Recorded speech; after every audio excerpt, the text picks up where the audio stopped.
میں شروع کر دیا.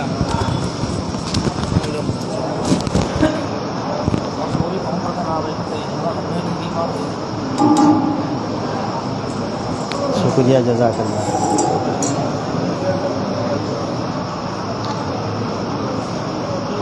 الحمد للہ نحمده ونستعینه ونستغفره ونؤمن به ونتوکل علیہ ونعوذ باللہ من شرور انفسنا ومن سیئات اعمالنا من يهده اللہ فلا مضل له ومن يضلل فلا هادی له. اما بعد رب اشرح لي صدری ويسر لي امری واحلل عقدۃ من لسانی یفقهوا قولی.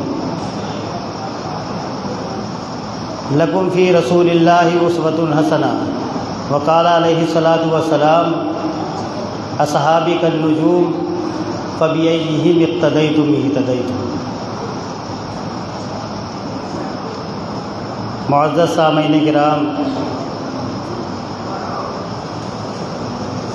شہداء اسلام کا جلسہ الحمدللہ تقریباً 25 یا 26 سال سے لگاتار آپ کی اس مسجد میں جاری ہے،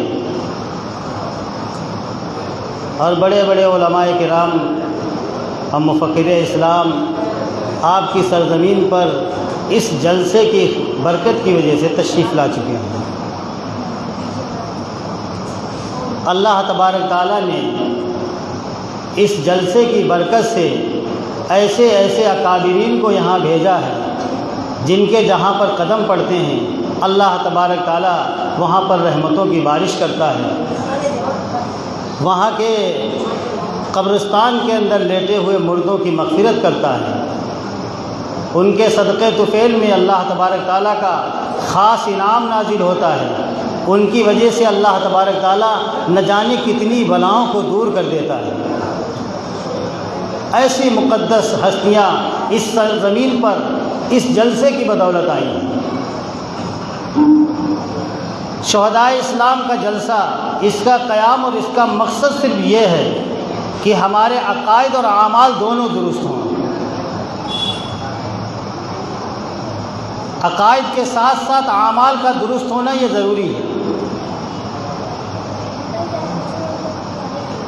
ہمارا مذہب سننا اور سنانا اس کا نام نہیں ہے کہ ہم نے سن لیا، سنا لیا، کہہ دیا، دوسروں کی سن لی. اس کا نام مذہب نہیں ہے.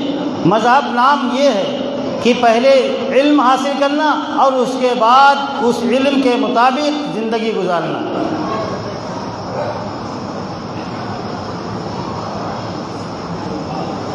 اللہ کے رسول سرکار دو عالم صلی اللہ علیہ وسلم دنیا کے اندر تشریف لائے اور تمام پیغمبروں کے بعد تشریف لائے. اللہ تبارک تعالیٰ نے اس دنیا میں انسانوں کی ہدایت اور رہبری کے لیے تقریباً 1.25 لاکھ پیغمبر بھیجے، اور سب سے آخر میں آقا اور مولا جناب محمد رسول اللہ صلی اللہ علیہ وسلم اس دنیا کے اندر تشریف لائے. اللہ تبارک تعالیٰ نے آپ پر اس دین کو کامل اور مکمل کر دیا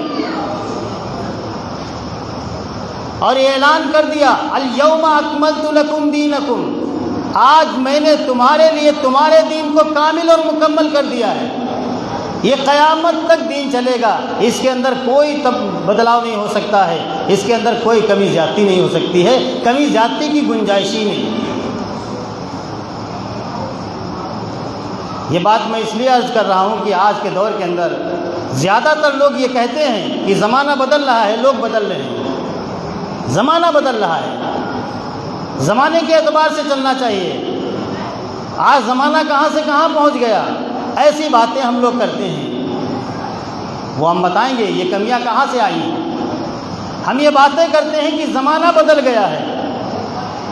بارہا اس بات کو ہم ذکر کرتے رہتے ہیں کہ زمانہ کیسے بدلا. اللہ کے رسول کی حدیث ہے، حدیث قدسی، جس میں اللہ تبارک تعالیٰ خود فرماتا ہے کہ زمانے کو برا مت کہو، زمانہ میں خود ہوں. اللہ کہہ رہا ہے کہ زمانے کو برا نہ کہو، زمانہ میں خود ہوں. یہ اللہ کہہ رہا ہے. اور ہم کیا کہتے ہیں کہ زمانہ بدل گیا ہے. اس لیے ساری چیزیں بدلتی چلی جا رہی ہیں۔ دین اسلام کو بدل دیا، مذہب و ملت کو بدل دیا، یہ ساری چیزیں بدلتی چلی جا رہی ہیں۔ ہماری شادی بیاہ بدل گئی، ہمارے لین دین بدل گئے، ہمارے کاروبار بدل گئے، ہماری ساری چیزیں بدلتی چلی جا رہی ہیں۔ اور کیا کہتے ہیں کہ زمانہ بدل گیا۔ اور اللہ کیا کہہ رہا ہے کہ زمانے کو برا نہ کہو، زمانہ میں خود ہوں۔ زمانے کو برا نہ کہو، زمانہ میں خود ہوں۔ اب آپ خود اندازہ لگائیں، آپ اپنے دماغ میں اپنے عقل سلیم کے ذریعے سے اس بات کو سوچیں اور بتائیں کہ زمانہ صرف کیا انسانوں کے لیے بدلا؟ بارش اپنے موسم پر ہو رہی ہے، جاڑا اپنے موسم پر ہو رہا ہے، گرمیاں اپنے موسم پر ہو رہی ہیں، سورج اپنے محور میں نکلتا ہے، سورج اپنے رفتار سے چلتا ہے، اپنے مقام پر غروب ہوتا ہے، چاند اپنے تاریخ پر نکلتا ہے، اپنی تاریخ پر غروب ہوتا ہے، سارا نظام ویسے ہی چل رہا ہے۔ زمانہ کہاں سے بدلا؟ کبھی دن میں رات ہوئی ہوتی، کبھی رات میں دن ہو گیا ہوتا، کبھی سورج اتر سے نکلا ہوتا، کبھی سورج پچھم سے نکلا ہوتا، تو ہم کہتے کہ زمانہ بدل رہا ہے، حالات بدل رہے ہیں۔ کیا ایسا کبھی ہوا؟ سارا نظام اپنی اپنی جگہ پر چل رہا ہے، سورج اپنے ٹائم پر نکل رہا ہے، چاند اپنے وقت پر نکل رہا ہے، اس کی رفتار میں کمی نہیں آ رہی ہے، وہ آپس میں ٹکرا نہیں رہے ہیں، دوری کے اندر فرق نہیں آ رہا، دنیا کا نظام ویسے ہی چل رہا ہے، آم کے درخت پر ببول کے پھل نہیں آ رہے ہیں۔ ساری چیزیں اپنے نظام کے اعتبار سے چل رہی ہیں، اور ہم کیا کہتے ہیں کہ زمانہ بدل گیا۔ زمانہ نہیں بدلا، ہم بدل گئے۔ زمانہ نہیں بدلا، ہم بدل گئے، ہم نے آپ کو بدل دیا، ہم نے اپنے آپ کو بدل لیا ہے۔ زمانہ نہیں بدلا، ہم خود بدل گئے۔ ورنہ کسی جانور نے کوئی اسکول کھولا ہو تو بتاؤ، کسی کا کوئی کالج چل رہا ہو تو بتاؤ، کسی میں ڈاکٹر پیدا ہو رہے ہوں تو بتاؤ، کسی جانور میں انجینئر ہو رہے ہوں تو بتاؤ۔ جانور چار پیروں سے چلتا ہے، 2 پیروں پر کھڑا ہو کر چلنا لگا ہو، بتاؤ ایسا ہوا کہ زمانہ بدل رہا ہے؟ ہم یہ کہتے ہیں کہ زمانہ بدل رہا ہے۔ کہاں سے زمانہ بدلا؟ سارا نظام اپنی جگہ پر ہم بدل گئے۔ تو میں نے یہ عرض کیا تھا کہ اللہ تبارک تعالیٰ نے اس دین کو جو دنیا کے اندر نازل کیا ہے وہ مکمل طور پر کامل اور مکمل کر کے نازل کیا ہے۔ اس کے اندر کوئی کمی اور کوئی زیادتی کہیں سے ہو ہی نہیں سکتی ہے، نہ اس کی کوئی گنجائش ہے۔ چاہے زمانہ بدلے، چاہے ہم بدل جائیں، چاہے پوری کائنات بدل جائے، لیکن دین اسلام کے اندر تبدیلی ہو جائے یہ ممکن ہی نہیں۔ اور جب ہم دین اسلام کے اندر تبدیلی پیدا کریں گے تو ہم بدل جائیں گے، ہماری قومیں بدل جائیں گی، ملت بدل جائے گی، لیکن مذہب اسلام نہیں بدلے گا۔ اپنے آپ کو ہم نے بدل لیا۔ اور یہ چیزیں کہاں سے پیدا ہوئی؟ یہ چیزیں کہاں سے پیدا ہوئی؟ دیکھیے، میں نے یہ عرض کیا تھا کہ اعمال کے ساتھ عقائد اور عقائد کے ساتھ اعمال۔ ہمارا عقیدہ بھی درست ہو، ہمارے اعمال بھی درست ہوں۔ اگر ہمارے اعمال درست ہیں، ہمارے عقائد درست نہیں ہیں، تو اللہ تبارک تعالیٰ کے یہاں ایسے عمل قبول نہیں ہے۔ اور اگر ہمارے عقائد درست ہیں لیکن اعمال ہمارے درست نہیں، تو اللہ تبارک تعالیٰ ایسے بندے کو قبول نہیں کرتا۔ آج ہم نے اپنے بچوں کو کالجوں میں بھیج دیا، اسکولوں میں بھیج دیا، ہم نے یہودیوں کے کالج میں، عیسائیوں کے کالج میں اپنے بچوں کو بھیجا، ہمارے بچے دین اسلام سے دور ہوتے چلے جا رہے ہیں۔ نہ ہم نے ان کو دین کے مدارس میں بھیجنے کی زحمت کی، اور نہ اپنے بچوں کو اپنے گھر میں عقائد سکھائے۔ عقائد سے کھولیں۔ ہمارے بچوں کو یہ معلوم ہونا چاہیے کہ ہم مسلمان ہیں، اور مسلمانوں کے جو مضبوط عقیدے ہیں وہ کیا ہیں، یہ معلوم ہونا چاہیے۔ لیکن نہ ہم نے زحمت کی کبھی۔ ابھی ایک ہم پڑھ رہے تھے تو اس میں ایک واقعہ لکھا ہوا تھا کہ ایک ٹیچر صاحب، انہوں نے بچوں سے الگ الگ پوچھا کہ آپ جب پڑھ جائیں گے، آپ پڑھ رہے ہیں، پڑھ لکھ کر آپ کیا بنیں گے؟ تو کسی بچے نے کہا ہم ڈاکٹر بنیں گے، کسی بچے نے کہا ہم انجینئر بنیں گے، کسی نے کہا ہم پولیس آفیسر بنیں گے، کسی نے کچھ کہا، کسی نے کچھ کہا۔ سارے بچوں کے جواب الگ الگ تھے۔ سب نے اپنے ذہن کے اعتبار سے اور اپنی سوچ و فکر کے اعتبار سے، اپنی چاہت اور خواہش کے اعتبار سے ہر ایک نے الگ الگ جواب دیا۔ ایک بچہ الگ بیٹھا ہوا تھا خاموشی کے ساتھ۔ دیکھیے تعلیم کا کتنا اثر پڑتا ہے۔ تعلیم نے کہاں تک ملت کو لے جا کر کھڑا کر دیا ہے، تعلیم نے دین اسلام کے اندر کتنا نقصان کیا ہے۔ وہ بچہ ایک کونے میں بیٹھا ہوا ہے۔ استاد نے شفقت سے اس کی طرف دیکھا اور کہا بیٹا آپ نہیں کچھ بتا رہے ہیں، آپ کیا بنیں گے؟ آپ کیا بنیں گے؟ تو اس بچے نے بڑی معصومیت سے جواب دیا کھڑے ہو کر کہ ہم سلطان صلاح الدین ایوبی بننا چاہتے ہیں، ہم سلطان صلاح الدین ایوبی بننا چاہتے ہیں۔ سارے بچے ہنسنے لگے، کیوں؟ وہ تو خواب دیکھ رہے تھے کہ ڈاکٹر بنیں گے، وہ خواب دیکھ رہے کہ ہم انجینئر بنیں گے، وہ خواب دیکھ رہے کہ ہم بہت بڑے پروفیسر بنیں گے، یہ خواب دیکھ رہے کہ ہم بہت بڑے پولیس آفیسر بنیں گے، یہ تو خواب دیکھ رہے ہیں بڑے بڑے اونچے اونچے، اور یہ بچہ کیا کہہ رہا ہے کہ ہم سلطان صلاح الدین ایوبی بننے کے لیے سوچ رہے ہیں۔ اور یہ استاد کہتے ہیں کہ میرا دل ڈبڈبا ہے، میری آنکھوں میں آنسو آ گئے۔ میں نے دوبارہ پھر پوچھا بیٹا کیا بتا رہے ہو؟ بیٹا تم کیا بتا رہے ہو؟ کہا ہاں ہم یہی کہہ رہے ہیں کہ ہم سلطان صلاح الدین ایوبی بنیں گے۔ کہا تم نے ایسا کیوں سوچا؟ تمہارے دماغ میں یہ باتیں کیوں آئیں؟ کہا میری والدہ نے بتایا تھا کہ سلطان نے دنیا کے اندر ایسے ایسے کارنامے انجام دیے ہیں، لہذا میں نے بھی سوچا کہ میں بھی سلطان بن کر جو ہمارے رسول کی شان میں گستاخی کرتے ان کے سروں کو قلم کر دیں گے۔ یہ سوچ ہے، یہ ہمارے برین کے اندر، ہمارے دماغ کے اندر یہ سوچیں بھری جا رہی ہیں۔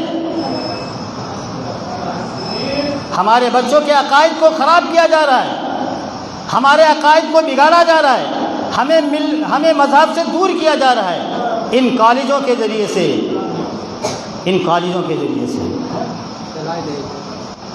میرے عزیزوں دوستو، یہ نہیں کہا جاتا ہے کہ بچوں کو تعلیم نہ دی جائے، بچوں کو پڑھایا نہ جائے، بچوں کو آگے نہ بڑھایا جائے، یہ نہیں کہا جاتا ہے، بلکہ سوچ یہ رکھنی چاہیے کہ ہمارا بچہ کچھ بھی بن جائے، ہمارا بچہ کہیں پر بھی پہنچ جائے، لیکن اس کے عقائد درست ہوں اور عقائد کے ساتھ اس کے اعمال بھی درست ہوں۔ کوئی معبود نہیں، اللہ کے سوا کوئی خالق نہیں، اللہ کے سوا کوئی دینے والا نہیں، اللہ کے سوا کوئی مددگار نہیں، اللہ ہی سب کچھ ہے۔ جب اللہ سب کچھ ہے تو عبادت کے لائق بھی وہی ہے۔ دنیا کی ساری مخلوق جمع ہو کر کی اولاد ہے، اس کی بیوی ہے تثلیث، یعنی تین خدا ہیں، تین خدا ہیں، اللہ خدا ہے، مریم خدا ہے، عیسیٰ علیہ السلام خدا ہیں، لیکن ان کو ان کے گھر پہ یا ان کو ایسے مدرسے کے اندر نہیں داخل کیا گیا جہاں پر ان کو یہ بتایا جائے کہ نہیں تین خدا نہیں، اللہ ایک ہے، خدا ایک ہے، خدا ایک ہے، اس کے علاوہ کوئی بھی عبادت کے لائق نہیں، بندگی کے لائق نہیں، نہ اس کا کوئی ہمسر ہے نہ کوئی اس کا شریک ہے۔ سب سے پہلے عقیدہ توحید ہے۔ میں بتا رہا تھا یہ بات کہ دیکھیے ان جلسوں کے ذریعے سے یہ چاہا جا رہا ہے کہ ہمارے بچوں کے اندر، ہمارے جوانوں کے اندر ان کے عقائد بھی درست ہوں اور عقائد کے ساتھ اعمال بھی درست ہوں۔ یہ مقصد ہے ان کا۔ پہلا عقیدہ تو ہو گیا کہ عقیدہ توحید، اللہ ایک ہے، اللہ کے سوا کوئی معبود نہیں۔ دوسرا جو ام العقائد میں سے سب سے بڑا عقیدہ ہے وہ عقیدہ ہے عقیدہ رسالت۔ اللہ تبارک تعالیٰ نے اس دنیا کے اندر انسانوں کی رہبری اور رہنمائی کے لیے تقریباً 1.25 لاکھ پیغمبر بھیجے۔ سب سے آخر میں ہمارے آقا اور مولا حضرت محمد مصطفیٰ صلی اللہ علیہ وسلم کو اللہ تبارک تعالیٰ نے دنیا کے اندر بھیجا. آپ سب سے آخر میں آئے. تمام پیغمبروں میں آپ کا مقام سب سے اونچا ہے. اللہ تبارک تعالیٰ نے آپ کو سب سے اونچا اور بلند مقام دیا. اللہ تبارک تعالیٰ نے تمام انسانوں میں سب سے افضل آپ کو بنایا. اللہ تبارک تعالیٰ نے اپنے بعد اگر کسی کو پیدا کیا تو آپ کو پیدا کیا. آپ سب سے زیادہ حسین و جمیل تھے. آپ کے اخلاق سب سے اعلیٰ تھے. اللہ تبارک تعالیٰ نے آپ پر قرآن نازل کر کے قیامت تک کے لیے آپ کا معجزہ قائم کیا. آپ کے ہاتھوں میں پتھروں نے کلمہ پڑھا. آپ کے ہاتھوں میں پتھروں نے آپ کی گواہی دی ہے.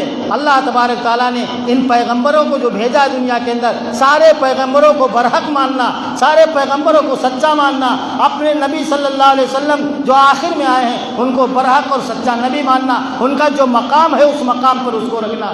اگر ان کے مقام کو آگے بڑھا دیا، خدا سے آگے کر دیا تو تمہارا ایمان چلا گیا. اگر ان کے مقام کو نیچے کیا تو تمہارا ایمان چلا گیا. تو یہ دو عقیدے، عقیدہ توحید اور عقیدہ رسالت، یہ اگر مضبوط ہیں تو ہمارا ایمان مضبوط ہے.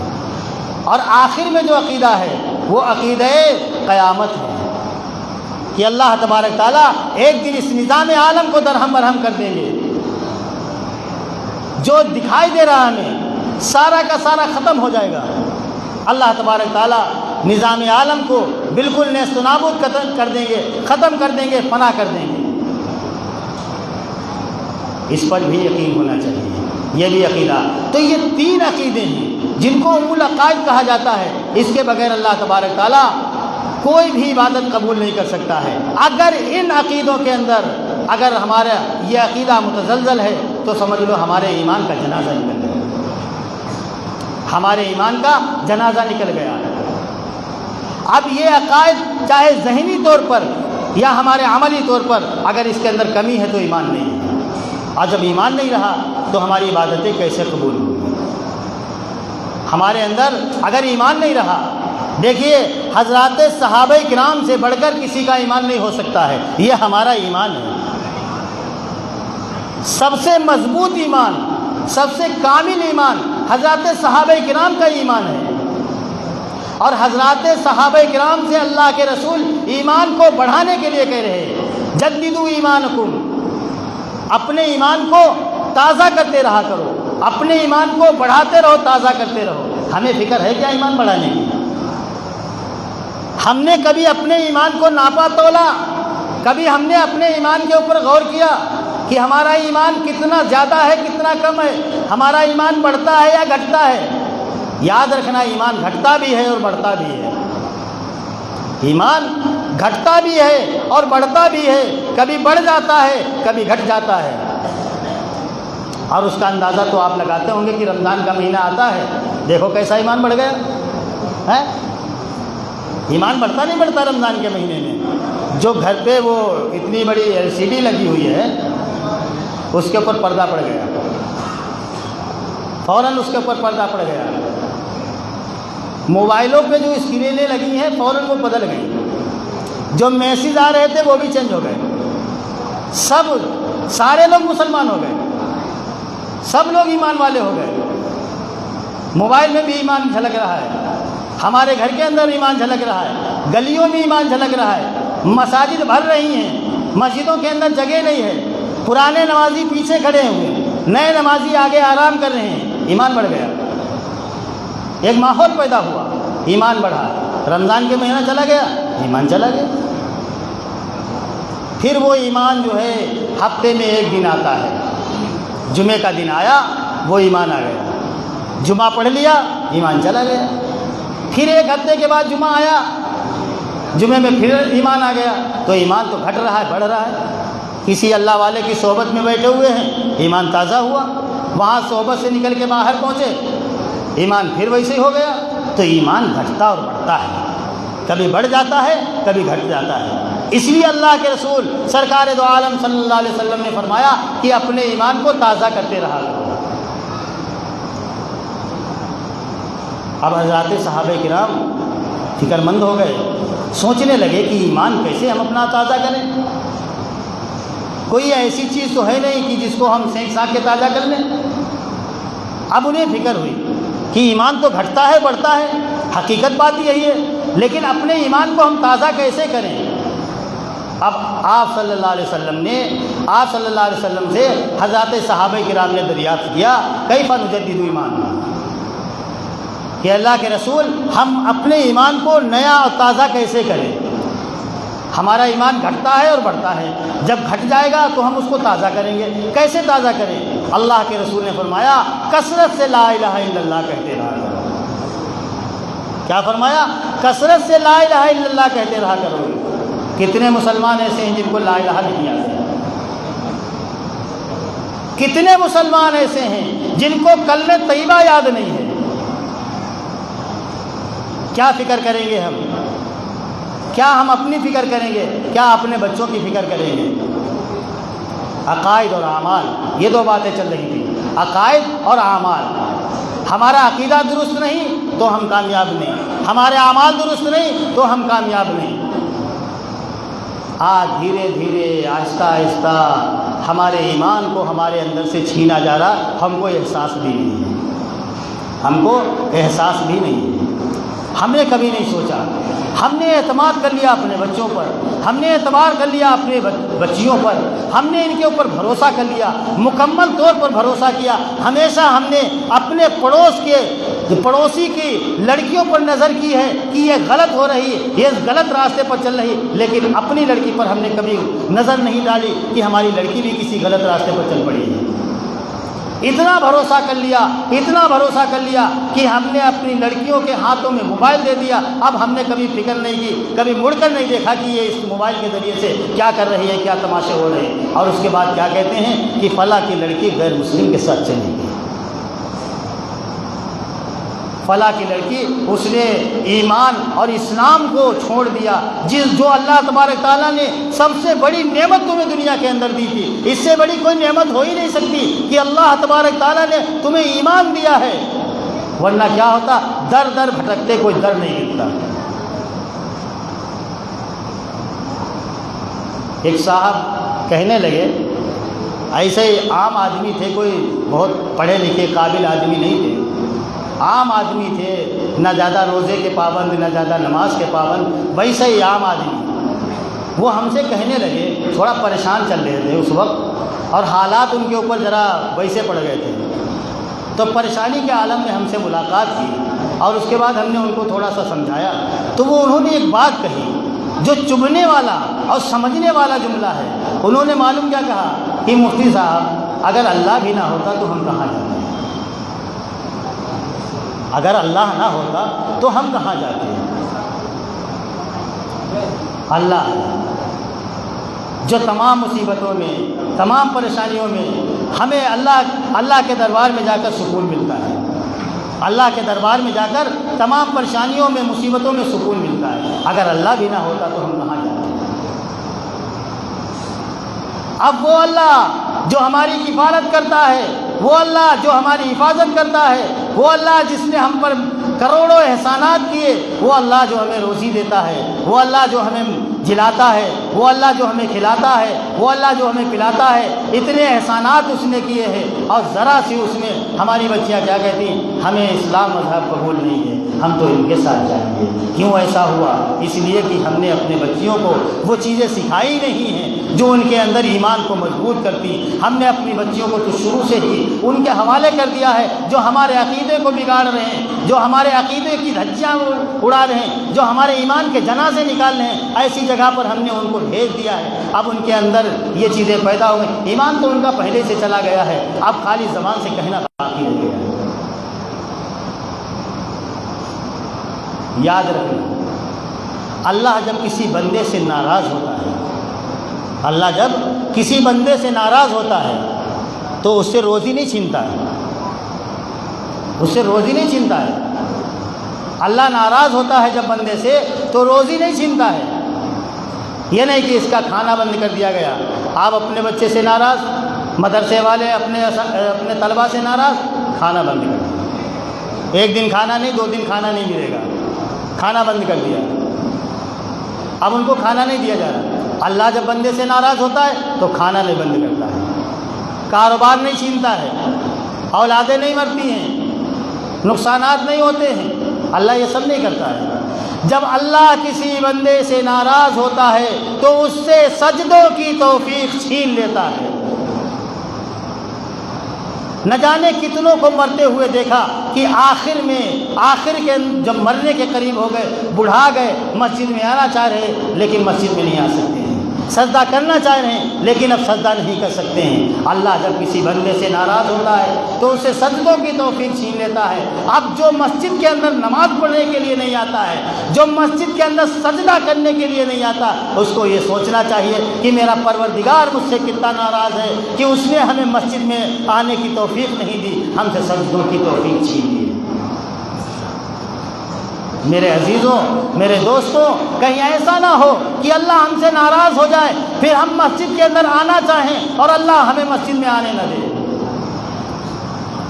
عقائد اور اعمال دونوں چیزیں، کہ عقیدہ بھی درست ہو اور اعمال بھی درست ہوں۔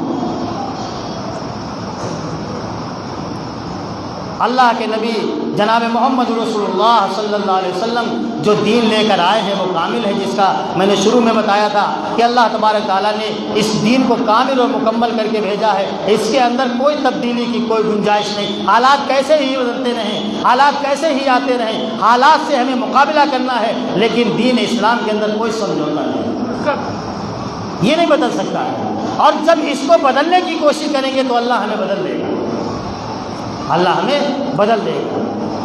میرے عزیز و دوستو، اللہ تبارک تعالیٰ نے یہ نعمت ہمیں دی ہے، یہ بہت بڑی نعمت ہے۔